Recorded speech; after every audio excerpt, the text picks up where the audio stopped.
恭喜公子，恭喜米夫人。公子和米夫人的故人要见你们。哎，这是官服和鞋履，还有首饰，请公子跟米夫人沐浴更衣吧。母亲，这位故人是谁？会是大姐姐吗？应当是吧。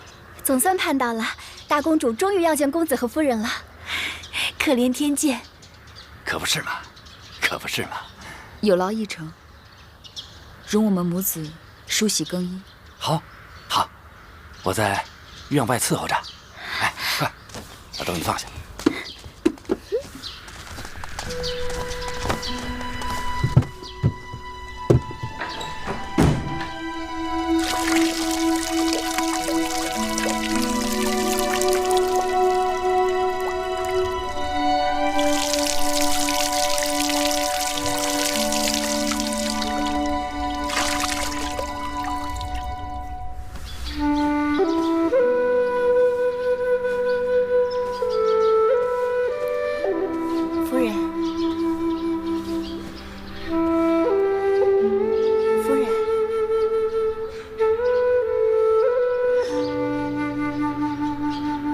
你们可知，我刚才在沐浴之时想到了何事？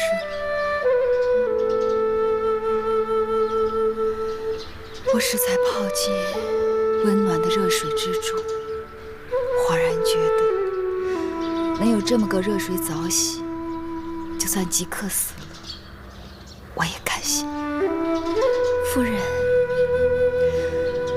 做人怯懦。前一刻还和晋文公重耳相比，后一刻就能臣服于一顿饱食、一件暖衣、一桶热水之中。夫人和公子这几个月太苦了，好在有了大公主，我们苦尽甘来了。母亲，继儿，母亲，看着新衣新鞋，好舒服，好暖和呀。仙儿说的对，我们苦尽甘来了。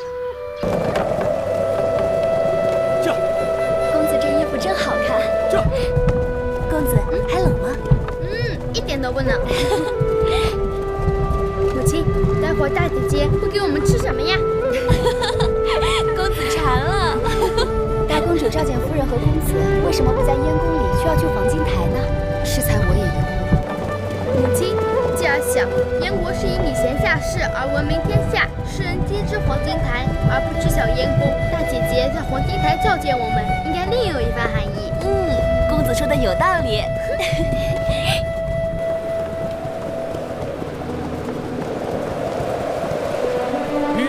马车来了。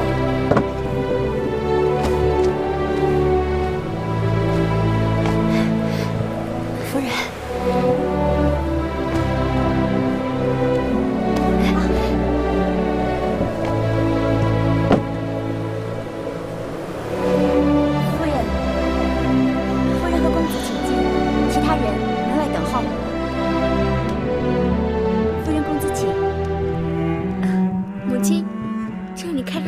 真的很气派。上茶，坐吧。多谢。米夫人，据说楚国人最喜欢吃的就是温鼎烩肉了。为了您来呀，特地为您准备的。没想到义后还知道我们楚国的风俗。夫人，公子请自便。继儿，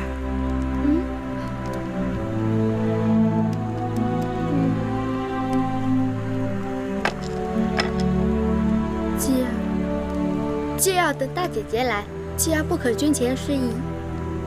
以后政务繁忙，一时无法脱身，我们等等无妨。以后。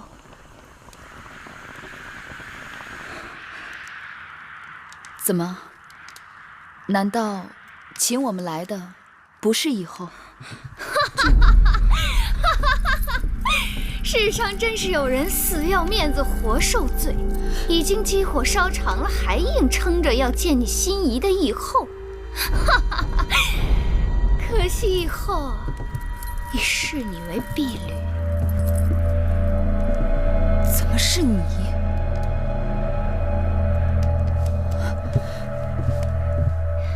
十几年不见，月妹妹，别来无恙啊！母亲，这位夫人是何人？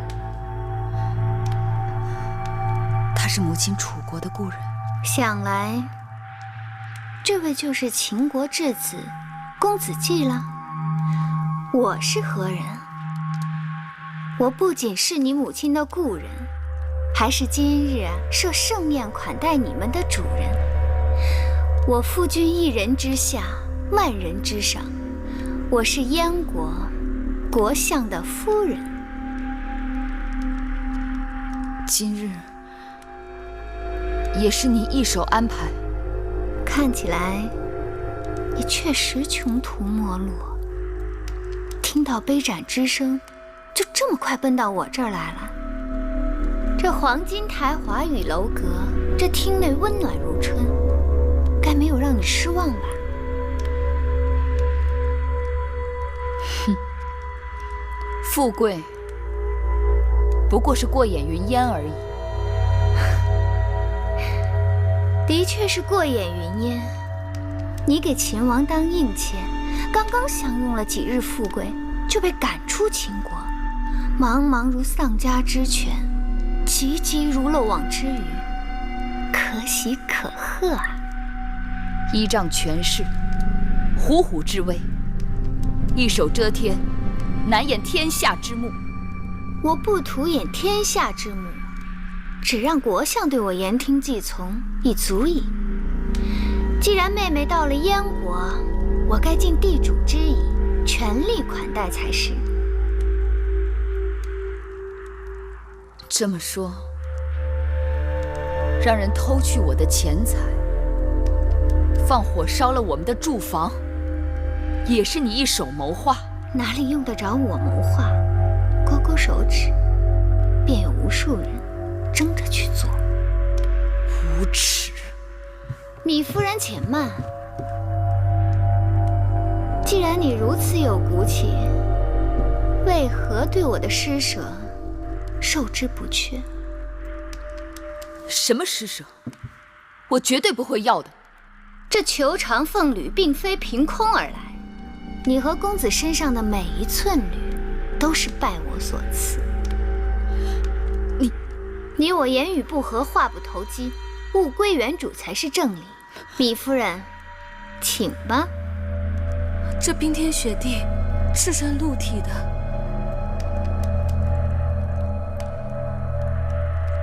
冰天雪地，只怕米夫人在秦国和楚国都不知何为真正的冰天雪地，尝尝定是别有滋味。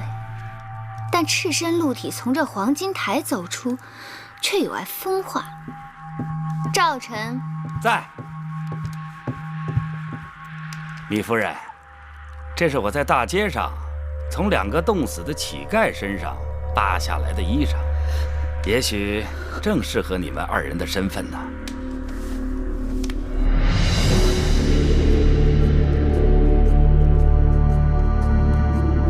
怎么难过了？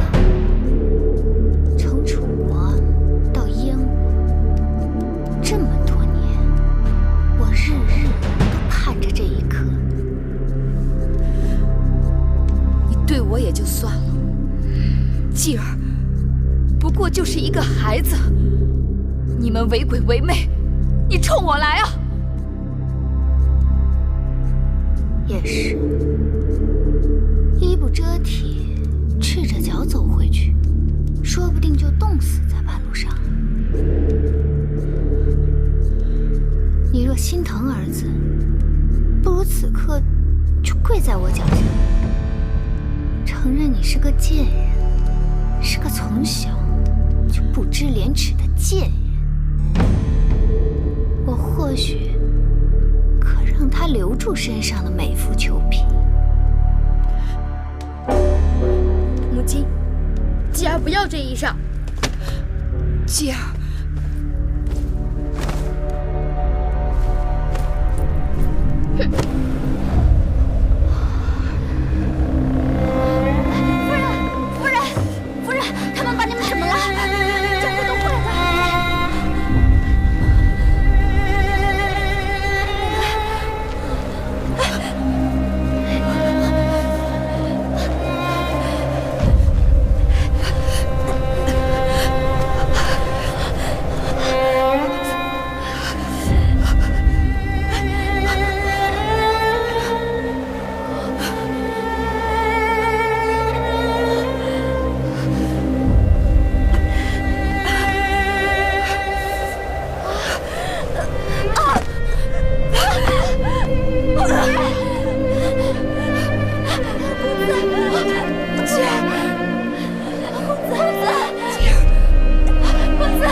紧背着起来。这，车夫停车。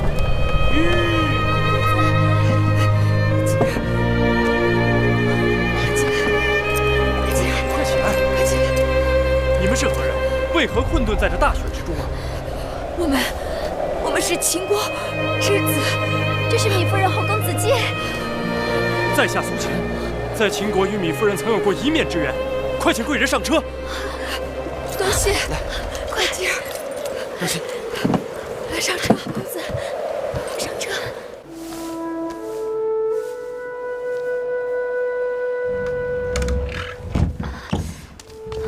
夫人，苏子走了。是临行之前，苏子吩咐他的手下把公子的貂皮衣裳给赎回来了。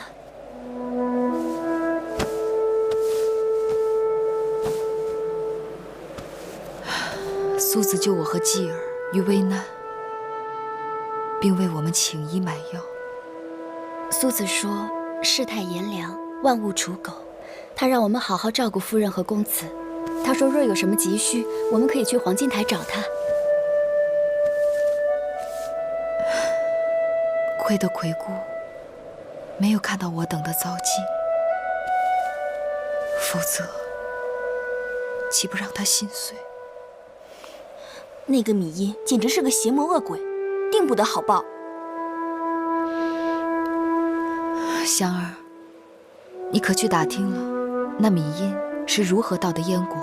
打听了，苏子的手下告诉我，当年在楚国，因为公子歇逃婚，米音的婚事搁浅了多年，变得高不成低不就。那后来呢？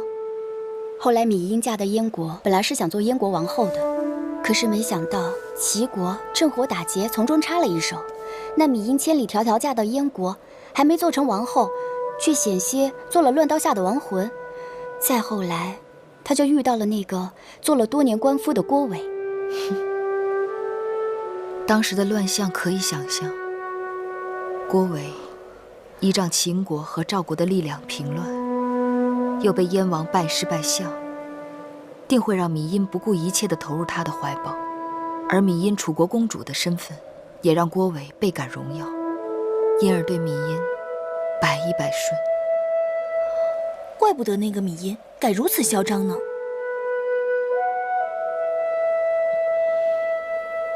苏子，燕王求贤若渴，苏子乃治国安邦之奇才。上次苏子来见我和燕王侃侃而谈，令人茅塞顿开。望苏子能长久留在燕国，出入朝堂，成为社稷肱骨，共商天下大计。苏秦才疏学浅，蒙燕王亦厚厚爱。先生不必过谦，当年齐国乱燕，奇耻大辱，至今未报。如今大王一心想强燕而图天下，不惜输尽钱财，正是为了招募先生这样的兴国治世之才。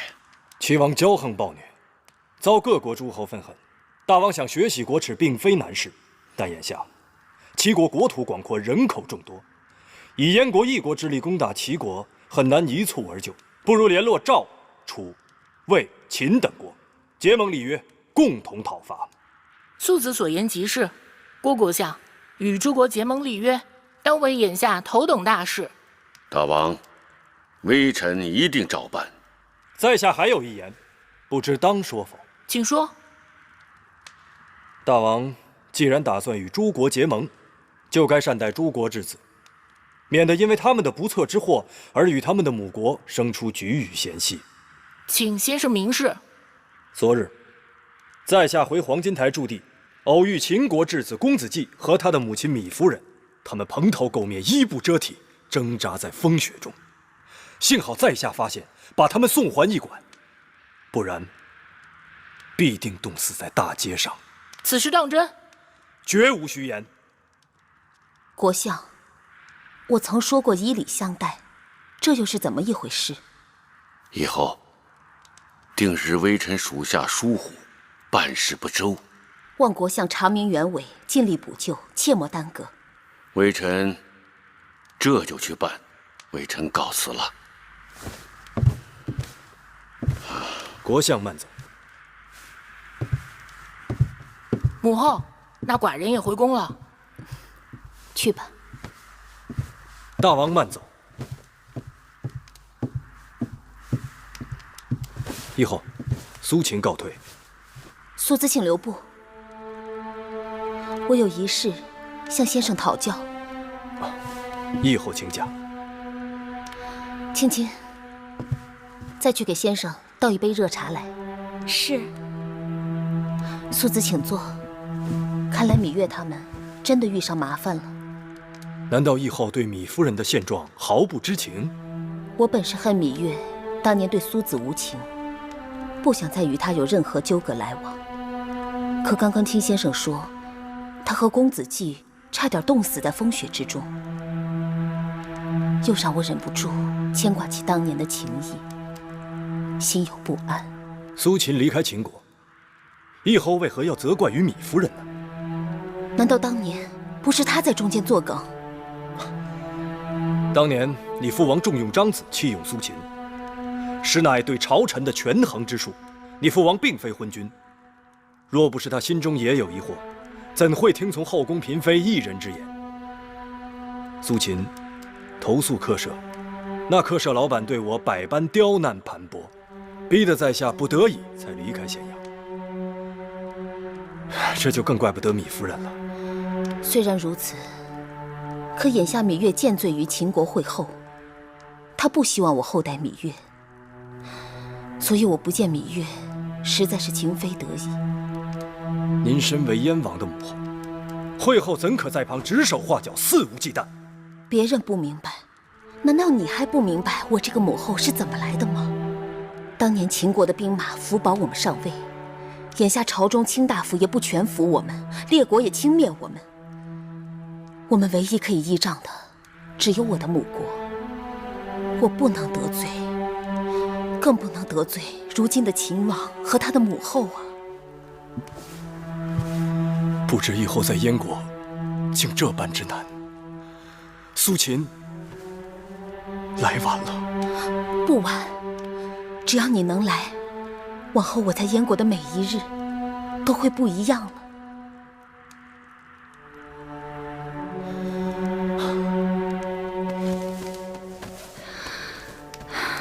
这晦气的燕国，一年到头满眼的冰雪，能有3、5个月的春色就不错了，弄得我寒气上身，骨头整日酸痛。夫人定是操劳过度了。这么大的相府，万事全仰赖于我。我若不斟酌计较，劳心劳神，谁来操持？夫人说的是。就这么还有失手的时候。那日，我满心以为那个贱货被我赶出黄金台，定会毙命于大雪之中。谁料竟被一个好事的家伙搭救，捡回了半条性命。竟有此事！一个叫苏秦的东周世子，胆敢坏我大事。原本想让人给那家伙点颜色看看，可下边人说他是相爷新寻到的宝贝，动不得他，真是气死我！相爷今日回来的好早啊！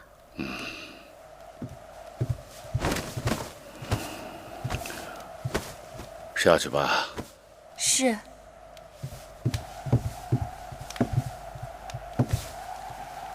什么事啊？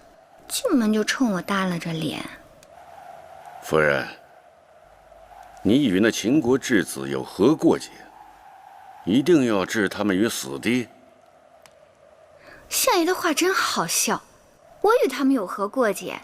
明明是相爷上次回来提起秦国会后来信，说让咱们不必善待他们，让你为难得很。我可曾让夫人帮我的忙？相爷既然有难处，妾身替夫君排忧解难，有何不可？大胆！你一个妇人，不在府中好生料理家务，竟然自作主张干预朝政。妾身哪懂什么朝政，只是看夫君作难，帮你一把。谁料好心当成驴肝肺，竟招来你横眉立目。好，既然我犯了大罪，那你治罪好了，要杀要打全由你。反正你是国相老爷，杀了我一个楚国公主，也可以让你扬名天下了。夫人，坐。好了，夫人，反正你是看我样样都不好，若这样，赶紧把我送回楚国去。哎呦，夫人，你说哪儿去了？我怎么舍得把夫人送回楚国呢？啊？哎呀！哎呦！夫人，快看！今日有人呐，给老夫啊送来了一只金钗，一只鎏金凤钗。这金钗是实打实的货色，凤钗虽是鎏金，但做工精巧，美轮美奂。老夫知道夫人对这首饰见地独到，所以啊，特地把它们带回来，与夫人共赏。啊，夫人，这两样东西可好？哎，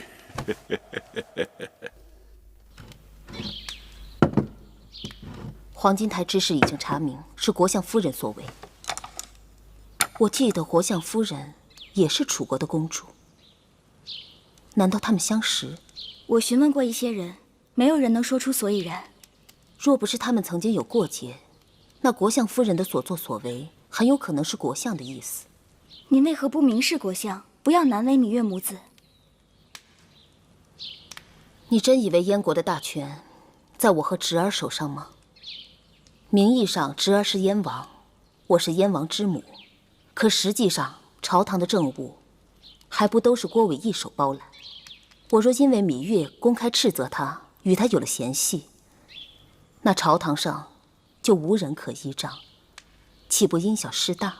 照夫人这么说，事情就难办了。眼下对芈月他们来说，一碗热粥比一箱珠宝更为紧要。或许不用我们出面，就有办法可以帮到他们。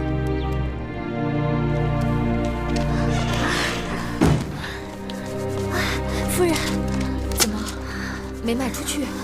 雪太大，街市上根本没有人做生意。刚才遇上赵晨，他盯着我们要炭火钱和房钱，我气得骂了他一顿。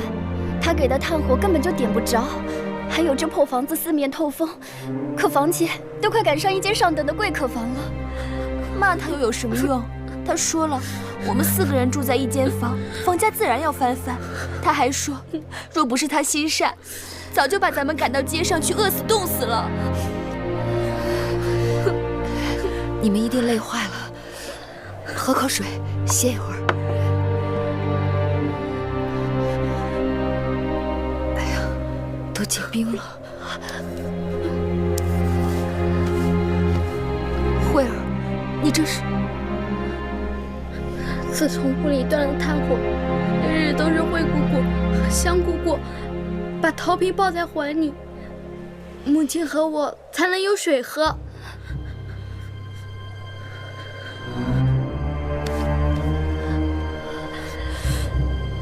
这样不行，若是雪再不停，我们就只有等死了。夫人，除了这些书简，还能卖几个钱？我们已经一无所有了。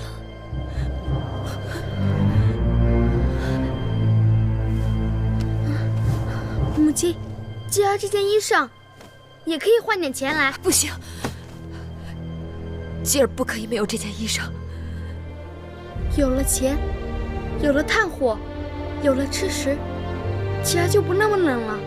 所以，吉儿根本不需要这件衣裳。公子啊，万万不可！要不是那好心人搭救，你可就没命了。公子别急，我再拿着书钱出去一趟，或许能遇上一个买主。那芈夫人是住在这儿吗？芈夫人是住在这儿。你是何人啊？哎呀，可算找到你们了！来，进来，进来。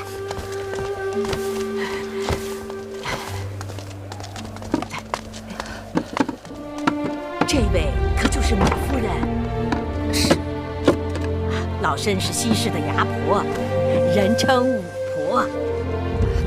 婆婆免礼，不知婆婆找我有何事？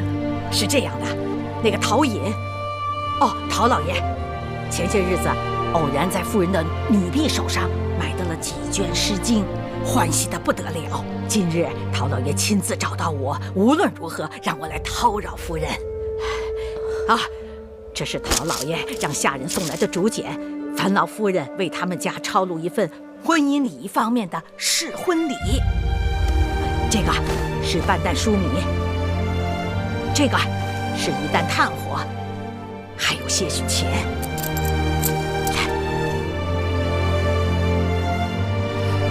来，夫人，您收下。试婚礼抄好后，就送到陶老爷家。陶老爷还答应了送2匹帛、6斤肉为礼。只是这试婚礼要得急，半月之内就要抄完。不知夫人意下如何？夫人，我们夫人身子不好，况且这试婚礼又有好几卷，如今我们手头没有原书籍，若是让夫人字字默出来，这半月的时间是万万不够的。老身不瞒姑姑，那个陶隐原是工匠出身，是前些年打仗立了功才封的官，不是什么世家，家里礼乐方面的典籍都是没有的，所以急需诗礼方面的典籍，庄严门面。时间是紧了些，劳烦米夫人赶一赶。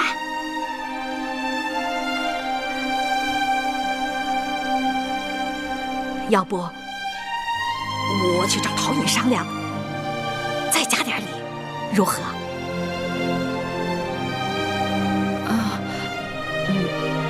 礼乐本是圣贤所传，如今却让我拿来贱卖，换取肉食之物，实在是愧对先贤了。若再讨价还价，岂非斯文扫地？他们既有向礼之心，我多花些时日，半个月，该是能磨出来的。那就谢谢米夫人。母亲，继儿也可以帮忙。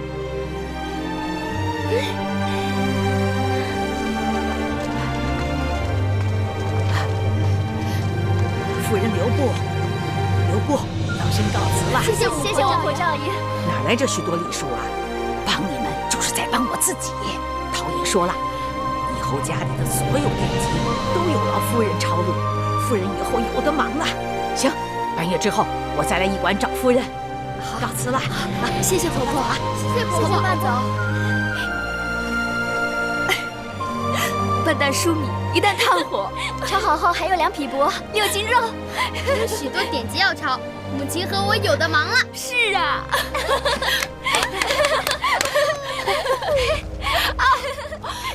太冷了，快进屋吧。又有柴米又有肉，福气真不错。是。那陶隐出手如此大方，给我查查是个什么来历？小的查过了，是个粗人，没有什么背景，当年还得过国相的好处呢。我想法子让人去打个招呼，不信他真的敢与国相府作对。夫人，今日一早，国相爷派人来过驿站，询问过秦国质子的情况，还带来些衣食财物，小的心里没底。夫人您看，国相爷的心思我最清楚，他那是面子上敷衍一下，做给别人看的。你就照我说的去做就行了。小的明白了，只是那些东西和钱财，你自己留着吧，好好干，不会亏待你。是，要是搁在一般人，经过这几番揉搓，早就成了枯木死灰了。可是这芈月的那贱人运气太好，一不留神就死灰复燃。看来那驿馆过于招眼了，不可将他继续留在那里。该怎么办？小的全听夫人的。欲毁其人，先摧其心。驿馆是世子贵人留宿之地，他不配。把他从驿馆里赶走，他不是尽管破衣烂衫，还撑着夫人的脸面吗？让他沦落街头，沦落到最下等的匹夫走卒之中，把他踩到烂泥里去。我一定照夫人的话去做。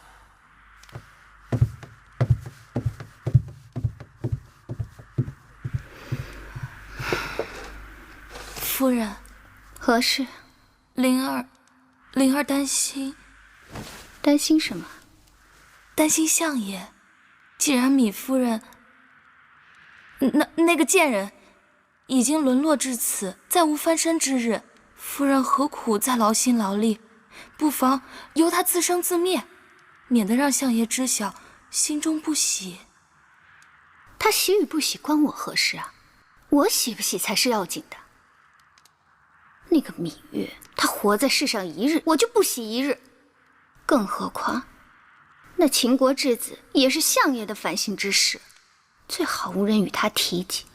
眼不见为净，耳不听为清。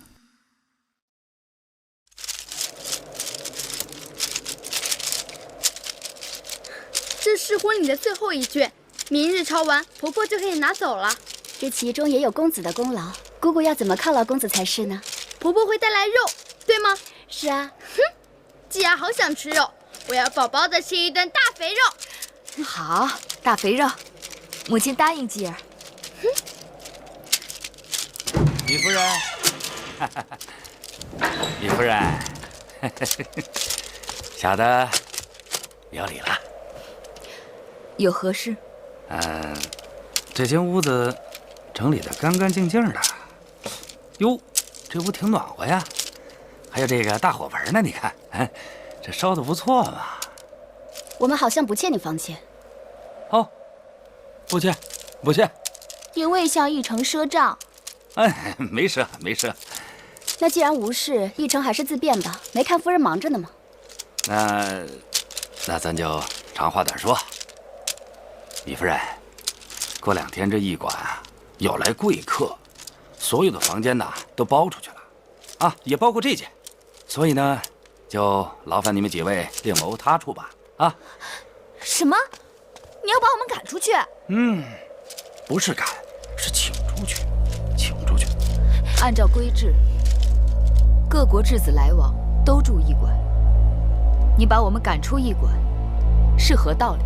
李夫人，这驿馆就这么大点的地儿，来的都是各路的贵客，自然谁给的价钱高，就让谁住嘛。我们的房钱已经比别人高出许多，你这是故意刁难，还有王法吗？别跟我这儿大呼小叫的，这是燕国的驿馆，不是你们秦宫。论王法，我比你清楚，跟你们打声招呼，这是客气的。若不知趣，愣要纠缠，休怪我赵臣翻脸无情。你知道了，容我们再住几日，收拾东西。哎呀，你们这是叫花子搬家，哪有什么东西可收拾的啊？我们交了房钱，日子还没到呢。那就赶快吧。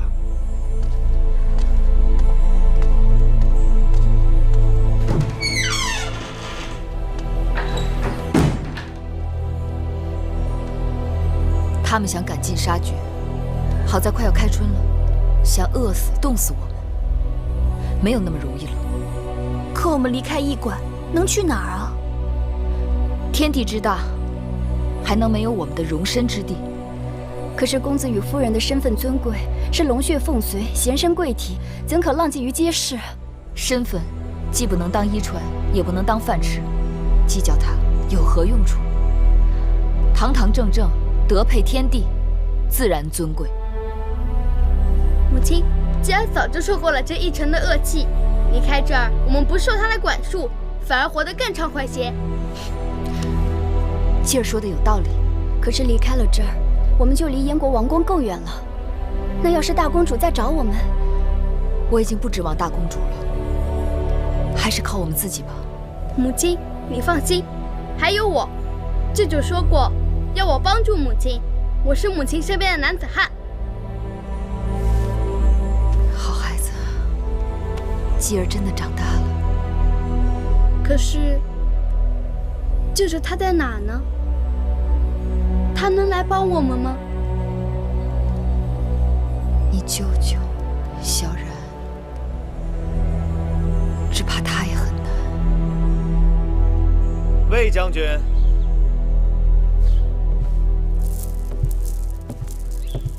臣在。大将军司马错一再上书，说你凭巴蜀之乱，战功彪炳，应该给你升迁。封赏你什么爵位好呢？功臣、武大夫、少良造？哼，怎么，魏将军嫌这些爵位不够显赫？宫中左庶长一职，至今还空闲着。寡人今日就当着朝廷重臣的面，封你为左庶长，如何呀？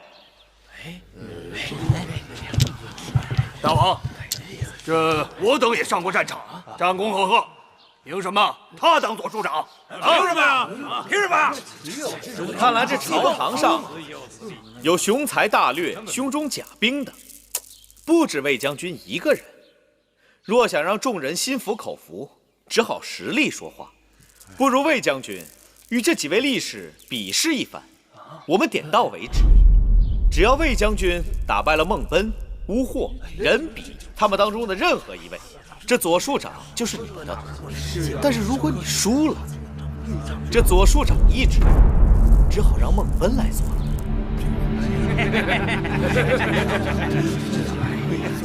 怎么行？大王，魏然乃军中战将，并非屠牛之夫，这搏击之术，并非他所擅长。司马将军错了，大敌当前，我秦军将士个个应该身先士卒，杀敌陷阵。如不能带领部下真刀真枪的与敌搏斗力拼，又如何能够服众呢？大王英明。哎，那个魏将军，你是动手啊，还是不动手啊？这左庶长一职就让给孟力士。大王，臣不服气呀！这未能与魏将军比试，臣不敢受此官职。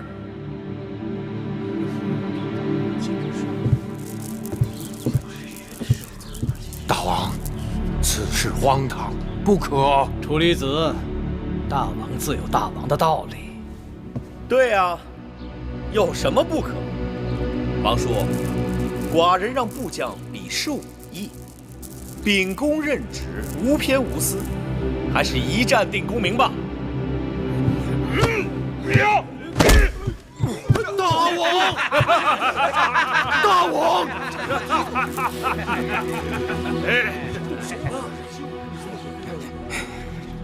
真是荒唐！大王，这不可呀！大王，此举荒唐啊！大王，匹夫，鲁莽匹夫啊！大王！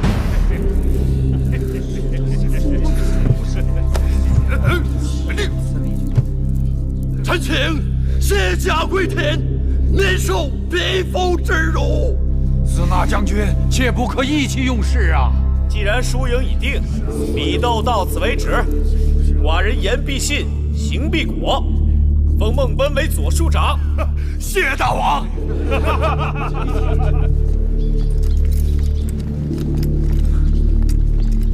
司马将军，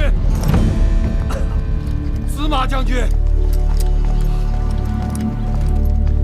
司马将军留步，我会去规劝大王。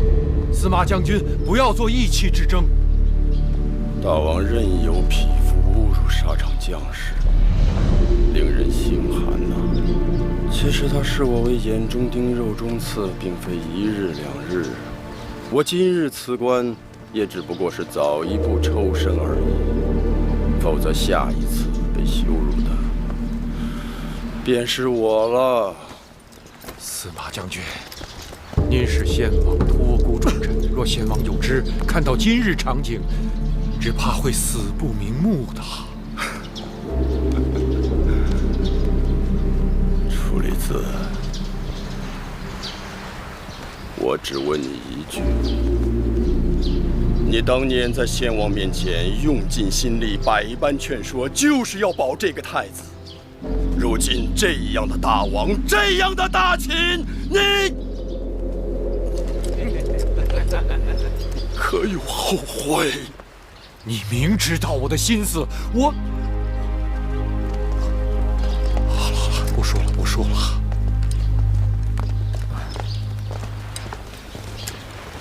大王有今日作为，老夫也是无可奈何呀。这个大王和先王相比，何止是天壤之别呀！先王谥号曰惠，曰文，人人赞颂先王施惠国人，吸引名士，为大秦一统天下打下基础。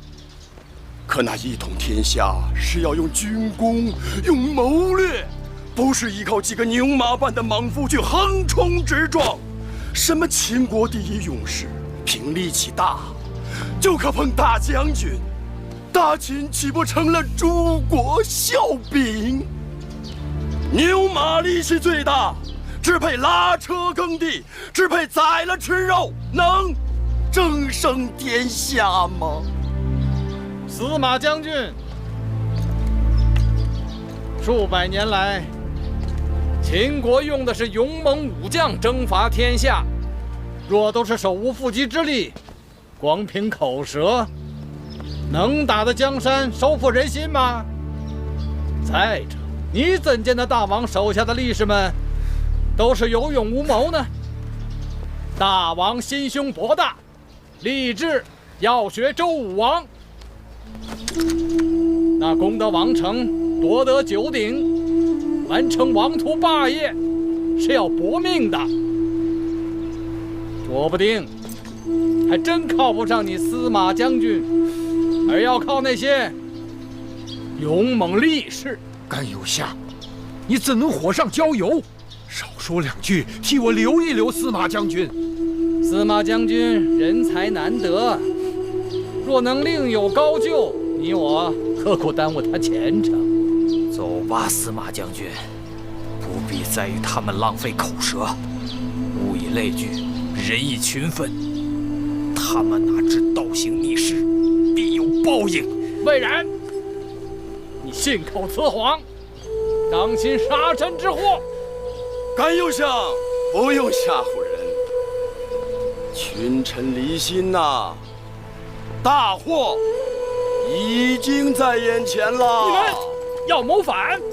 甘右相，他们的话不全是错的。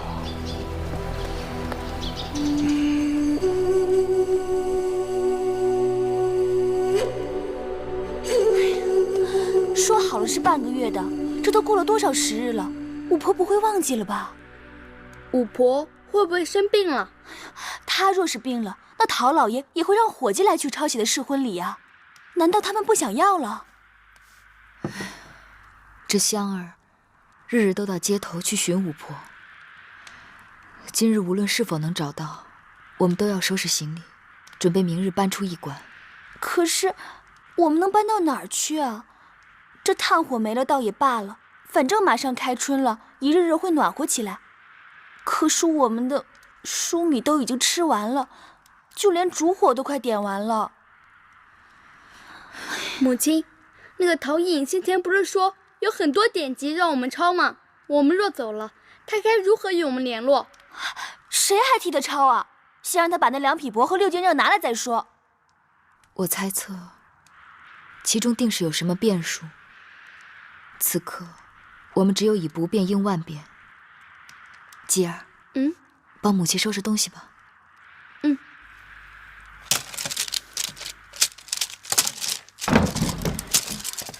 香，找到人了吗？那不是婆婆来了。慧儿，倒水。哇，婆婆，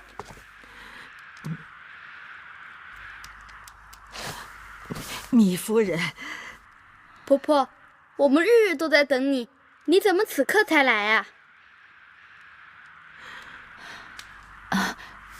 香儿，你们是如何碰上的？你们以为我在哪儿找到的巫婆？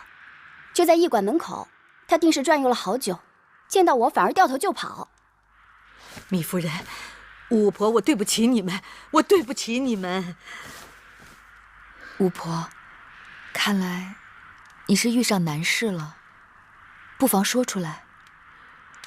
糜夫人，前些日子我不是带着下人来吗？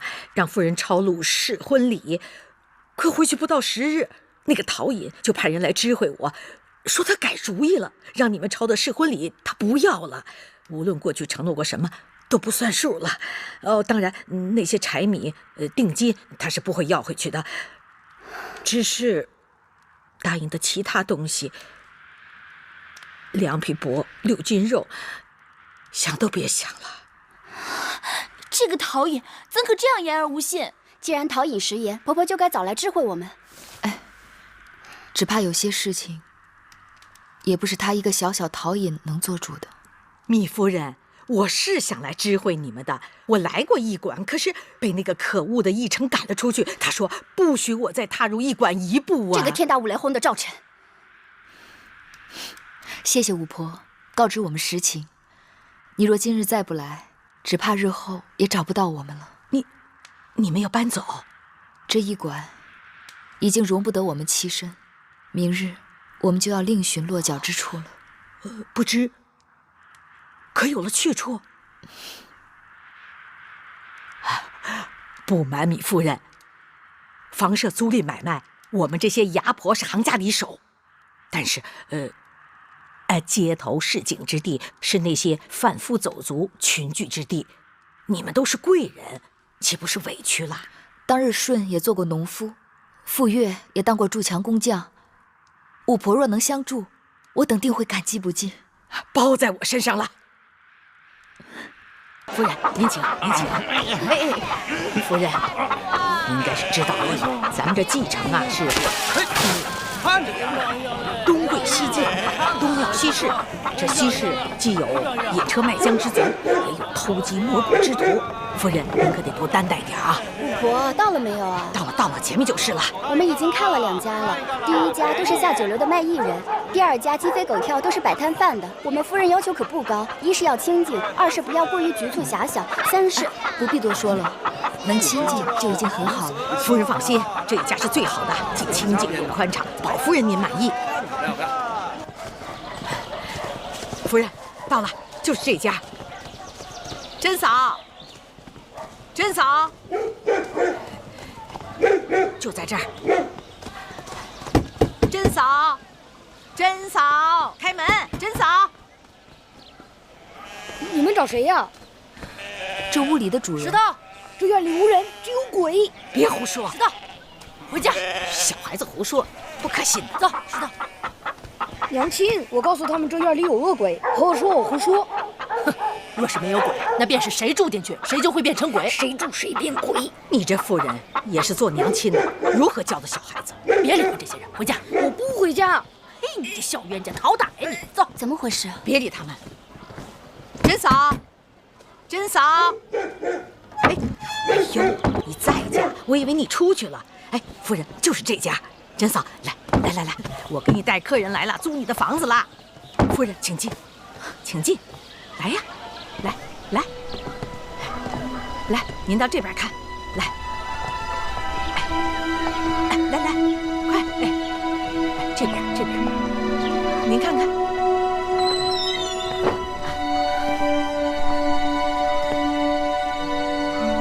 还有这边，哎呦嘿，小心啊，小心脚下啊，这边。夫人，您看，这儿挺好的，院子乱点收拾一下就好了。这是我们这儿1等1的房子。甄嫂，你家几口人？这房子怎么租啊？这么大一间院子，怎么就只有你一个人？家里的其他人呢？满满的都是人，公婆、老儿、大伯、小叔，满满的睡觉。夫人，不瞒你说，他们家的人都死了。他大伯原是军籍，后来战死军中。她在军中的丈夫也死了，她公公为了让小叔子活命，自己去从了军，再也没回来。后来齐国人来了，把她小叔子也打死了。她可怜的儿子病死了，婆婆呢也饿死了。像她此刻这样，也是在等死。夫人，这种地方怎么能住啊？如今天下太平了，不打仗了。我不是牙婆吗？我就看着珍嫂可怜，想着能不能找点客人，把她这个房子租出去，多少赚几个钱糊口。她只是有时候糊涂，其实人挺好的。前些日子，孙屠户还托人说媒要娶她呢。巫婆，我知道了，让我想想。我想了半日，那院子走进去，的确叫人心寒。那哪是人住的地方？一院子的鬼，唯一的活人还是个活死人。那我们不租那儿了，再到别处找找。不是租不租那院子的事，而是那些事直塞人的气息。我好像突然领悟了，他们为什么要把我们从医馆赶出去。他们不仅要我们冻死、饿死，更要我们的心死，要我们即使有一口气，也要如同行尸走肉。西施虽贫贱，可比贫贱更恐怖的是巫王。我在想，我和继儿和你们会不会就此泯灭在那儿？夫人，我一路想，一路回到了医馆。我要问问继儿，问问你们，我们的命是否能强过那些市井之人？进门时，恰巧继儿在念孟子告子夏。天将降大任于斯人也，必先苦其心志，劳其筋骨，饿其体肤，空乏其身，行拂乱其所为。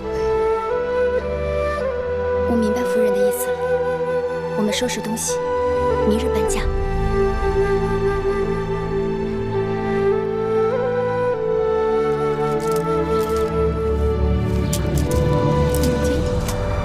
去的地方真的有鬼吗？鬼与人一样，也分善恶。那我们住的地方是善鬼喽。季儿已经将葵婆婆做的皮衣包好了，季儿搬到新的住处去。婆婆夜晚来看我，不会找不到季儿吧？不会，葵婆婆会在天上看着我们，我们去哪儿，他就会跟到哪儿。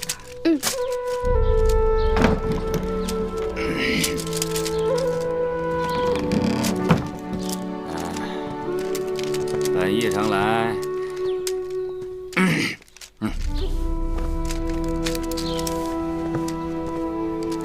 你，把招子给我放亮点，知道吗？哎，这驿馆人杂，也许有人趁着搬家之际，顺手牵羊呢。是。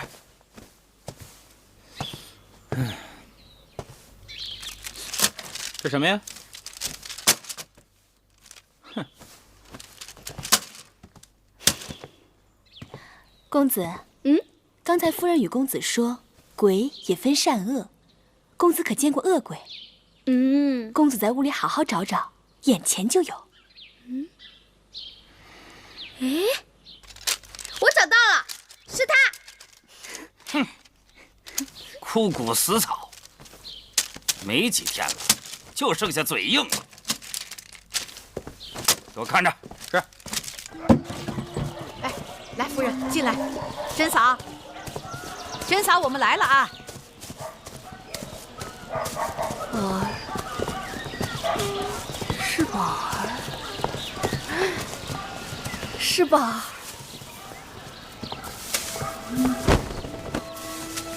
葵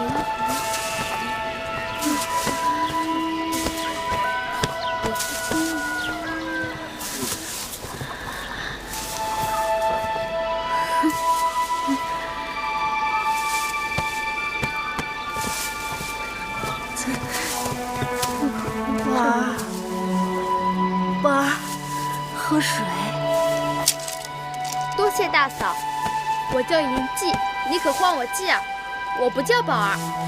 你就是宝儿，宝儿，公子，手松开，松开，姐儿，没事，你就是我的宝儿。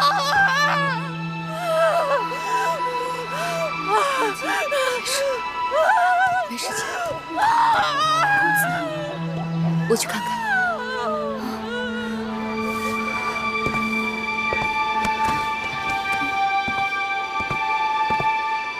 宝儿，娘来了，我是不是？宝儿，宝儿。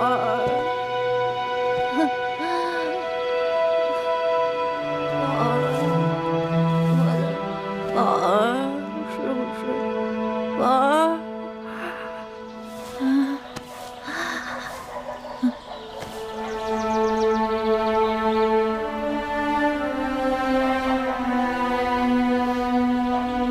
宝儿是你的儿子。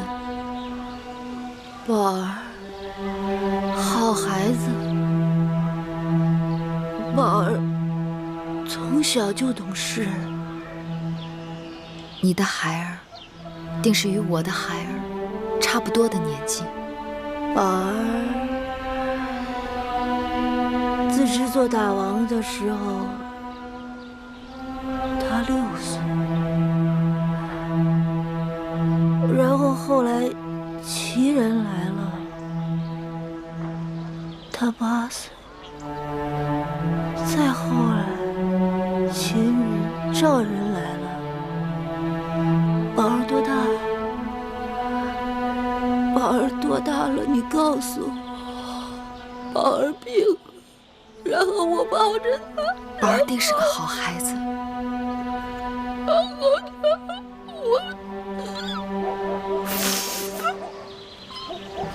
后你没了骨肉，我有亲人也不能相聚。我们到一起，算是同病相怜、相濡以沫的缘分。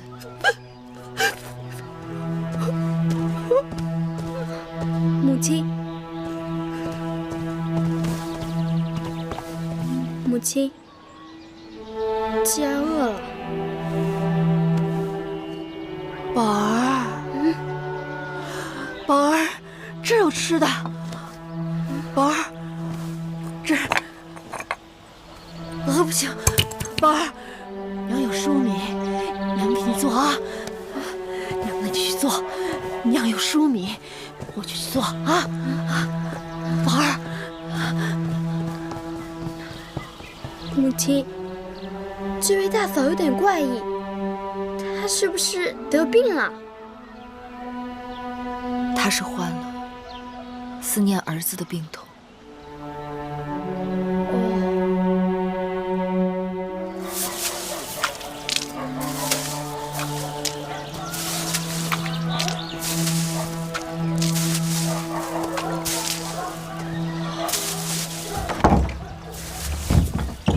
婆婆来了，公子也在干活啊。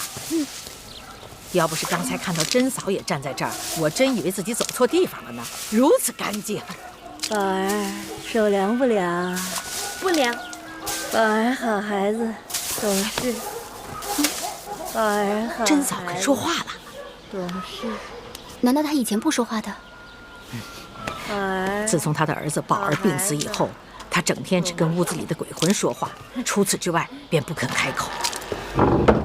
五婆来了。哎，你家夫人呢？在屋里呢。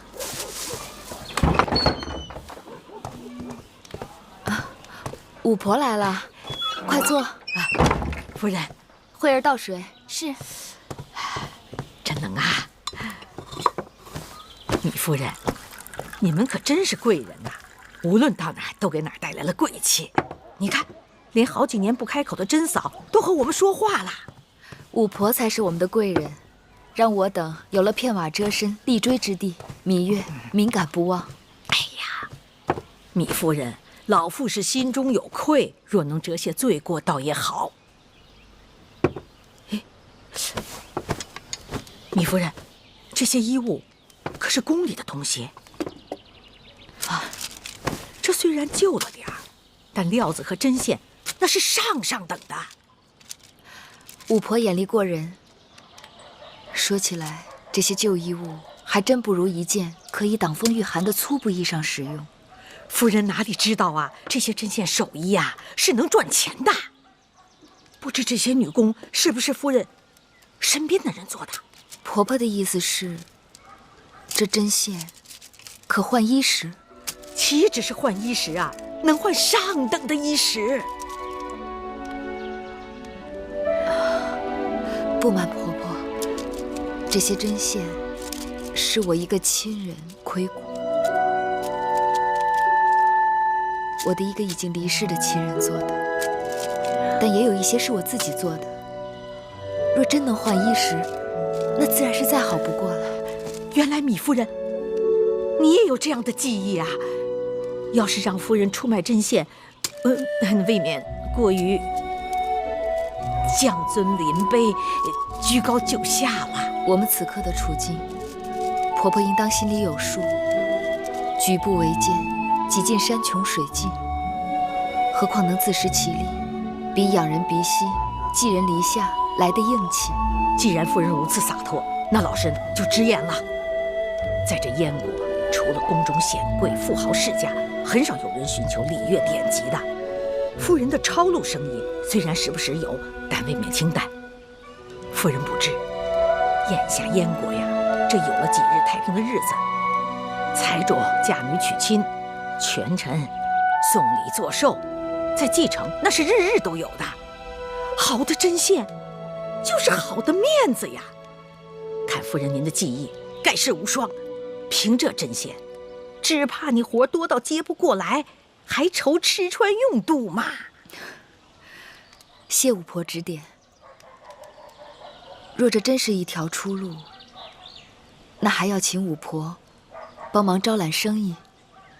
只是芈月有一事相求，请五婆在外最好不要透露我们的来历和身份。夫人放心，这个自然。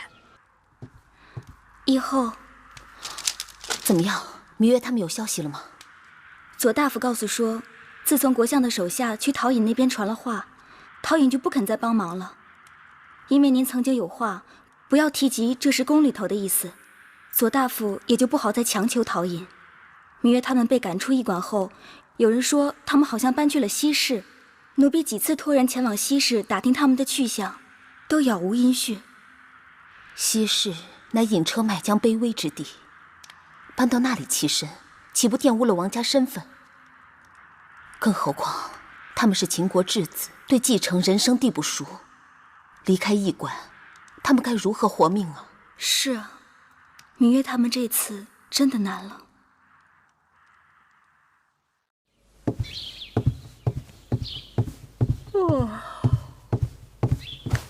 会后，这是宫里头该发的年俸，永香令让小的拿过来给会后过目。这邢夫人的开销这么大呀，年俸5000担，还有素绸、织金、缂丝、闪缎、各色皮毛，你看看，这都什么规矩啊？邢夫人的年俸是先王时就定下的，说邢夫人对秦国之功堪比一个大良造。那都是多少年前的旧话，如今她一老妇，在北郊行宫尸位素餐，秦国开疆拓土耗费巨大，连我都要提醒身边的人紧衣缩食，邢夫人却在那讲究排场，太过分了吧？会后说的极是。那照您的意思，邢夫人的年俸该减多少啊？不用减，停了便是。那邢夫人是先王的长姐，只怕她不会甘休啊。我心里有数，我就等着她来找我。是。夫人，宫里的新精米已经没有了，只剩下一些糙米，蛋、肉、新蚕也该采买了。照理说，每年这个时节，年俸早就该发下来了。奴婢去找永相令讨要，永相令却说，今年的年俸给与不给，给多少，全由惠后说了算。惠后是要我去找他，与他还个价钱。那夫人去找惠后吗？我要的东西在他手里，而他想要的东西，我却万万不能给他。哼，不见也罢。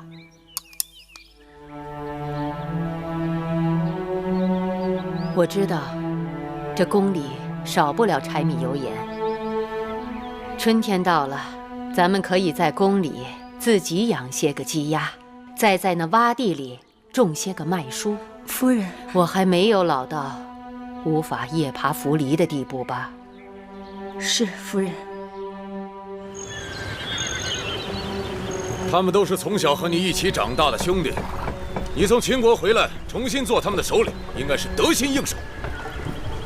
秦王夺了司马错和魏冉的兵权，要不是他们拼命拦住，我定带人打上朝堂，宰了那个妖妇，还有那个猪狗不如的大王。然后呢？然后就让我的外甥嬴稷做大王。臭小子，我一直以为你只会打仗杀人，什么都不懂，没想到你也会让自己人当大王啊！你以为我来这里干什么？找我借人，去打秦国，杀人呢？对，我可不想像魏冉哥哥那样被困在咸阳东墙不动。我被这个恶气憋得脑袋疼。白起，这次你带人马去敲打秦国，每一仗都要声势浩大，不仅要打赢，还要打疼他们。我让你敞开了杀人，这样，你魏冉哥哥重新领兵的机会就来了。我杀人，魏冉哥哥就能重新领兵了？对，只要你闹得秦国边城无一日安宁，到时候他们缺兵少将，顾头不顾腚，他们就会让魏冉出来，重新领兵。这主意合我脾气。